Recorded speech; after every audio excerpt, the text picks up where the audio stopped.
En deuxième point, mes chers amis d'introduction, j'aimerais rapporter un mashal, une parabole, que le Ben Ishraï aimait répéter. Le Ben Ishraï rapportait ainsi l'histoire d'une dame qui était très pauvre, qui avait très peu de moyens. Et un jour, en marchant dans la rue, elle trouve par terre un œuf. Qu'est-ce qu'elle est heureuse! Un œuf, ça voulait dire pour elle un repas. Et puis, elle marche avec cet œuf dans la main. Elle se rend chez elle, dans ce qu'on peut appeler chez elle, une petite pièce très sinistre. Mais bon, c'était sa maison et elle était heureuse d'y être. Et elle regarde cet œuf et elle se dit, est-ce vraiment intelligent de le casser et d'en faire une omelette ou en tout cas mon repas immédiat? Pourquoi n'irais-je pas chez mon voisin qui a des poules? Et puis peut-être que cet œuf, s'il était un petit peu couvé, demain il peut me donner un poussin. Et puis elle continue d'imaginer, elle se dit, et puis peut-être que demain ce poussin grandira, et puis ce sera une poule. Et puis lui-même aura des œufs, elle-même aura des œufs, et puis qui donneront des poussins, des poules, et puis peut-être qu'après quelques mois, années, je pourrai avoir un poulailler tout entier. Et elle est là dans sa réflexion comme ça, et elle se dit, et tu te rends compte, si je continue à laisser ces poules grandir, ce poulailler se développer, un jour j'aurai trop de poules, et peut-être qu'au bout d'un moment, j'aurai même les moyens avec ça d'acheter une vache. Et puis avec cette vache, je pourrai vendre du lait, et puis cette vache me donnera des veaux, et puis ces veaux, je pourrai les vendre, en faire la shrita, en faire de la viande, et puis je deviendrai riche. Et puis du coup, elle se dit, et puis j'arriverai peut-être même un jour, grâce à cet œuf, à pouvoir danser dans mon salon parce qu'il sera tellement grand, alors qu'aujourd'hui c'est une petite pièce toute petite, peut-être que demain il sera tellement grand que j'aurai la place même où danser.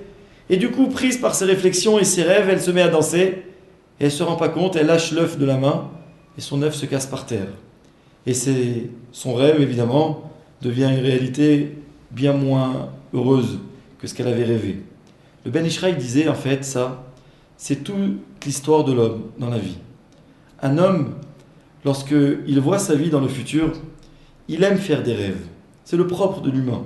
Sans rêve, sans imaginaire, l'homme ne peut pas vivre. C'est pas simplement la respiration, la nourriture, le sommeil qui me fait vivre, c'est aussi être dans un monde où je veux toujours mieux. Je veux toujours mieux, c'est-à-dire aussi bien dans le matériel que le spirituel. Le rêve est là pour être une source de motivation. On disait un jour que le monde entier s'appelle Eretz, la terre. Les cieux s'appellent Shamaim. Rappelez-vous, Dieu a créé Shamaim va'aretz. Bereshit bara Elokim et ha-Shamaim ve'et haaretz. Au commencement, Dieu a créé les cieux et la terre. Et le Maharal de Prague disait, Eretz en hébreu, ça a comme racine plusieurs mots, notamment Ratson, la volonté, Ritza, la course, un homme court, un homme veut. Shamaim, disait le Maharal, c'est en fait le pluriel de Sham. Sham en hébreu, c'est là-bas, c'est-à-dire la destination. C'est-à-dire qu'au fond, qu'est-ce que c'est l'histoire de la vie de l'homme? C'est qu'un homme dans sa vie, il a besoin de Eretz. On est créé sur terre. Qu'est-ce que c'est la terre? C'est pas simplement le lieu d'évolution des êtres humains, c'est de comprendre que sur terre, je ne vis que si j'ai des volontés. Et c'est ça qui va me faire avancer dans la vie. Un homme ne court que s'il veut. Un homme qui ne veut plus. Combien avons-nous vu malheureusement des fois autour de nous des gens qui perdent le goût de la vie en prenant de l'âge? Il n'y a plus de motivation, il n'y a plus d'excitation, il n'y a plus rien de grisant qui me demande d'avancer. Si c'est le cas, la vie n'a plus de goût, donc la vie s'arrête malheureusement. Des hommes mettent fin à leur vie à cause de ça. Et puis même si ce n'est pas jusque-là, les hommes ne vivent plus, parce qu'en fait il n'y a plus de goût. Il n'y a plus de raison de courir, Ritza, s'il n'y a pas de Ratson, donc il n'y a pas Eretz. Mais surtout, quelle doit être la direction qui va être celle de toutes nos courses, toutes nos motivations? Shamaim, Sham. En français, on dit tous les chemins mènent à Rome. Dans la Torah, on considère que tous les chemins mènent au ciel. Shamaim. C'est-à-dire que quelque part, on court dans la vie humaine, matérielle, toujours dans une direction, dans une motivation spirituelle. Et quelque part, lorsqu'on est dans le rêve, puisque c'en est un, de l'éducation de nos enfants, on est forcément pris par une motivation. Pourquoi est-ce que j'éduque? Parce que j'ai un projet. L'éducation, c'est un projet que j'essaye de réaliser. Je veux pour mes enfants ça et ça. Je veux pour mes enfants mieux que ce que moi j'ai eu. Je veux que mon enfant soit mieux que moi. S'il existe un domaine dans lequel il n'y a pas de concurrence, c'est entre un maître et son élève et entre un père et son enfant. Les parents ne sont jamais jaloux de leurs enfants. Quand des enfants sont riches, quand des enfants sont intelligents, quand des enfants réussissent, les parents sont les plus heureux du monde. Il n'y a pas de jalousie, comme les maîtres face à un élève. Les Chachamim veulent nous dire, ici voilà ce que voulait enseigner le Ben Ishraï. Lorsque nous sommes dans la question, la réflexion sur l'éducation, il faut savoir, c'est vrai, l'éducation, qu'est-ce que c'est? C'est des rêves.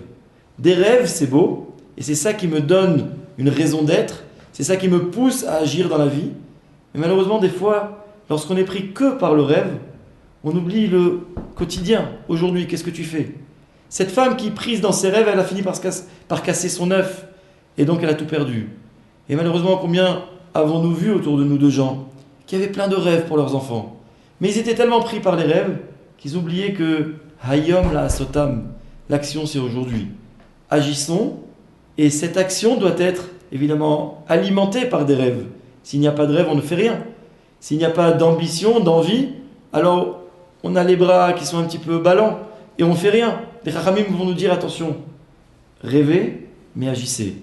Ne soyons pas comme cette dame qui, prise par ses rêves, a oublié son présent. L'éducation, c'est évidemment des rêves, des projets, mais c'est forcément aussi de l'action. Voilà peut-être pour aujourd'hui.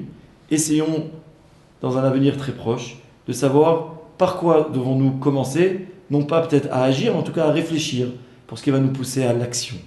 À bientôt.